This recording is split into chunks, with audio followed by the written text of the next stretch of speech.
ISIS released a new video today claiming to show the mass execution of Ethiopian Christians in Libya. Alex Ortiz in Cairo has more on the terror group's growing influence. Development says the video that you are going to see, bringing up for you here at the moment. So this is in regards to the U.S. military conducting airstrikes against Islamic State operatives in Somalia. In 2014, a name that shook the world was ISIS, the Islamic State of Iraq and Syria. They burst onto the scene with violent takeovers in Iraq and the Middle East. ISIS quickly became known for their horrid acts like beheading prisoners, forcing people into slavery, and destroying anything that didn't fit their extreme beliefs. One group that suffered terribly was the Yazidis, a small but resilient ethnic community. Today, we'll look at the tragic story of the Yazidi people and the nightmare they faced during the horrors in Iraq. Some of the children are only 4 or 5 and they're terrified. This is Al Hol, the camp housing tens of thousands of Islamic State families rounded up after the fall of IS. Who are the Yazidis? The Yazidis come from the Mesopotamian region, especially northern Iraq, Syria, and Turkey. Their homeland has always been the Sinjarmountains, a place that has given them safety during times of persecution. For centuries, they have faced attacks, forced conversions, and mass killings, especially under the Ottoman Empire and other rulers who saw them as heretics. Most Yazidis speak Kurmanji, a type of Kurdish, although some also speak Arabic and other regional languages. Because of long-term oppression, many Yazidis have been forced to move. Today, large Yazidi communities exist in Germany, Armenia, and the United States, where they try to keep their traditions alive. The Yazidi faith is one of the oldest in the world, combining parts of Zoroastrianism, Sufism, and ancient Mesopotamian beliefs. The center of Yazidi worship is tawamaleek, the peacock angel, who they believe is the most important of God's 7 divine beings. Unlike Christianity and Islam, the Yazidis do not believe in a devil figure.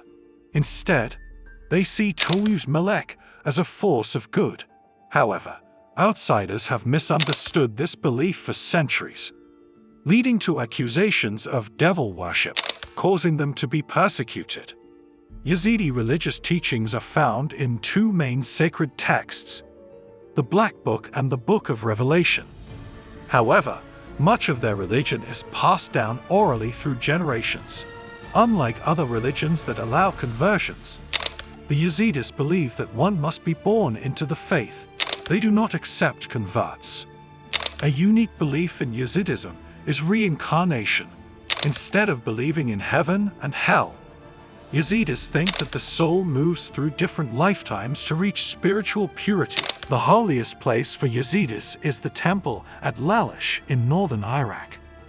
Every Yazidi is expected to visit Lalish at least once in their life. Important religious ceremonies, like the Feast of Assembly, Jamia, are held there every year. For a long time, many Muslims and Christians have wrongly believed that Yazidis are devil worshippers. But according to Yazidi beliefs, tawamaleek was given control over the earth by God and was never a fallen angel. But in Islam and Christianity, a similar figure. Iblis Shaitan in Islam or Lucifer in Christianity is seen as a rebel who disobeyed God and was cast out of heaven. In Yazidi belief, tawamaleek refused to bow to Adam because he was loyal only to God. But in Christianity and Islam, refusing to bow was seen as defiance and sin. Over time, many people outside the Yazidi faith mistakenly equated tawamaleek with Satan, leading to Yazidis being branded as heretics. However, it is important to note that the accusation of devil worship is largely a misrepresentation of Yazidi beliefs. It's not just that the Yazidis don't worship the devil. They don't have a devil figure in their theology in the same way that Christianity or Islam do. In 2014, ISIS used this same justification to declare Yazidis as infidels, leading to genocide, where thousands were killed, enslaved, or forced to convert. When ISIS emerged in 2014, they viewed the Yazidis as followers of evil. Starting on August 1, 2014, ISIS launched a brutal attack in the Nineveh plains of northern Iraq. The Yazidis found themselves in the line of fire, especially in the city of Sinjar. By this time, ISIS had already gained a terrible reputation worldwide. Folks in Sinjar knew there would be no mercy. The local Kurdish forces defending the city couldn't stop ISIS and were forced to run. Tens of thousands of Yazidis tried to flee, but many were caught when ISIS took over the city on August 3. In the days that followed, the violence escalated. Hundreds of Yazidi men were killed, and those who survived were thrown into prisons, awaiting execution. Reports from the Iraqi government revealed that ISIS even dug mass graves and buried people alive. Life turned into a nightmare for those who remained trapped in the city. ISIS soldiers roamed the surrounding villages, taking out the men, whilst capturing the women and children. For those Yazidis who managed to escape, safety remained a distant dream. They lost their homes, families, and friends. Tens of thousands faced a perilous journey into the Sinjarmountains, seeking refuge. The influx of displaced people meant a dire shortage of food and water.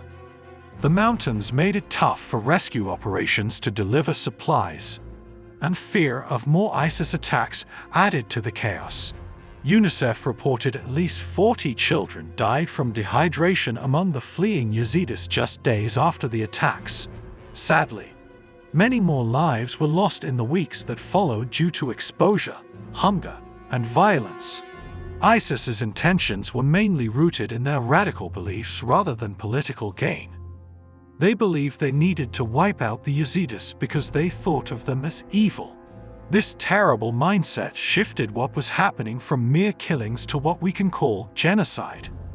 The goal wasn't just to get rid of them, but to erase their very existence. One way ISIS aimed to achieve this was through forced conversions. Many Yazidis were given a grim choice: convert to Islam or face death. ISIS even shared videos of this coercion online, showcasing Yazidis praying in mosques after being threatened. Along with this, ISIS targeted Yazidi holy sites and anyone trying to defend them. In a chilling incident, 14 elderly Yazidi men were killed for trying to protect the Sheikh Man shrine. On the same tragic day as a massacre in Koko, Yazidi captives held in a local prison faced the same horrific choice of converting or losing their lives. A survivor recounted that 200 Yazidi men chose to stay true to their faith, but that in turn led to their deaths. As for women, they suffered unimaginable horrors. Many were subjected to sexual violence such as forced pregnancy, forced abortions, and sexual slavery. Captured women were examined to see if they were virgins, while pregnant women were coerced into abortions. It didn't stop there. Many Yazidi women and girls were forced into marriages with their captors. Often, they saw no respite from this torment, as they were shuffled from one fighter to another for abuse.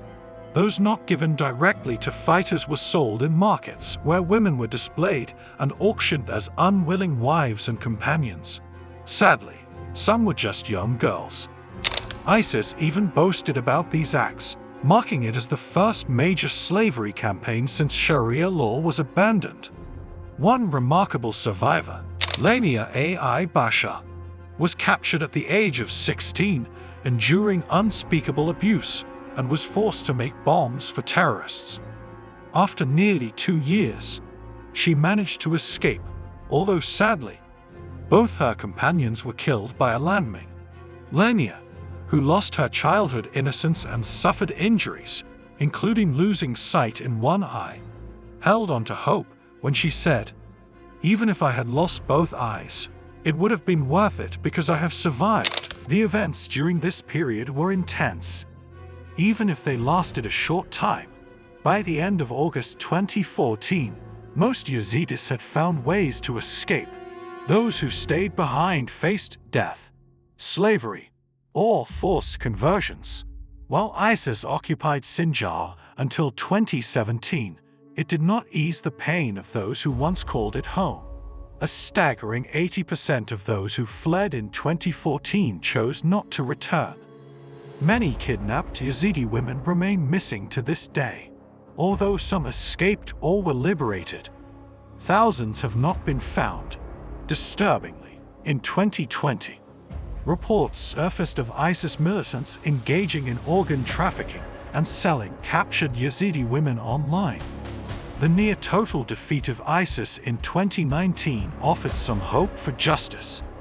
And in November 2021, a significant step occurred when one member, Taha al-Junali, was convicted for his role in the genocide during a trial in Germany.